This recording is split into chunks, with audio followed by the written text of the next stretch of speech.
Hello అండి, నమస్తే. Welcome to my channel Nikki's Choti world. ఇవాళ నేను మీకు ఇంట్లోనే టేస్టీగా క్రిస్పీగా గోబీ మంచూరియా అనేది ఎలా తయారు చేసుకోవాలో చూపిస్తాను.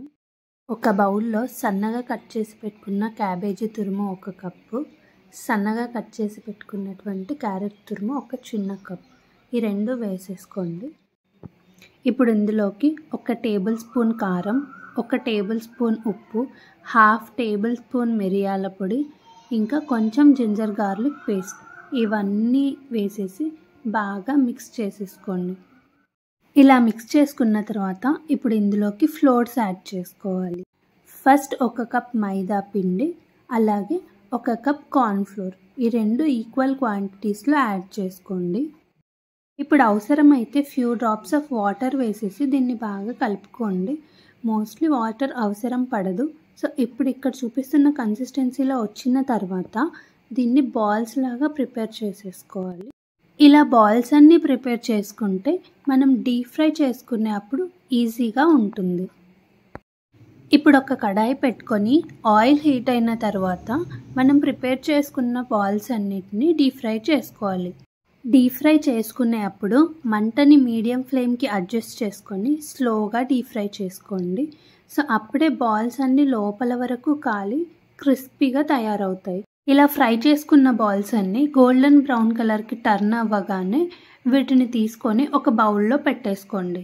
ఇలా బాల్స్ అన్నీ డీప్ ఫ్రై చేసుకొని పెట్టుకున్న తర్వాత మనం దీనికైతే సాస్ని ప్రిపేర్ చేసుకోవాలి. సాస్ కోసం ఒక కడాయి పెట్టుకొని అందులో 2 టేబుల్ స్పూన్స్ ఆయిల్ వేసుకొని కొంచెం జీలకర్ర, కొంచెం కరివేపాకు, 1 మీడియం సైజ్ ఆనియన్ సన్నగా చాప్ చేసేసుకొని వేసేసుకోండి. దీంతో పాటు సన్నగా స్లిట్ చేసి పెట్టుకున్న ఒక 4 to 5 పచ్చిమిర్చి వేసేసుకోండి. ఇవి ఫ్రై అయ్యాక ఇందులోకి 1 కప్ టమాటో ప్యూరీని యాడ్ చేసేసుకోండి. ఇది కొంచెం పచ్చివాసన పోయే వరకు ఫ్రై చేసేసుకొని ఇందులోకి 1 కప్ ఆఫ్ కార్న్ఫ్లోర్ వాటర్ని యాడ్ చేసేసుకొని మిక్స్ చేసేసుకోండి. ఇప్పుడు ఇందులోకి కొంచెం ఉప్పు, కొంచెం కారం, కొంచెం మిరియాల పొడి, ఈ 3 యాడ్ చేసేసుకొని బాగా మిక్స్ చేసేసుకుంటే బాల్స్కి పైన టేస్ట్ అనేది మంచిగా వస్తుంది. సో ఇది మిక్స్ చేసేసుకున్న తర్వాత ఇప్పుడు మనం ప్రిపేర్ చేసేసి పెట్టుకున్న బాల్స్ అన్నిటిని ఇందులో యాడ్ చేసేసుకొని బాగా కలుపుకోండి.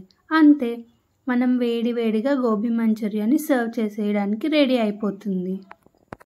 ఇలా గనక మీరు ఇంట్లో గోబీ మంచూరియాని ప్రిపేర్ చేసి పెట్టారనుకోండి, చిన్నపిల్లలైనా పెద్దవాళ్ళైనా ఇష్టంగా తినేస్తారు.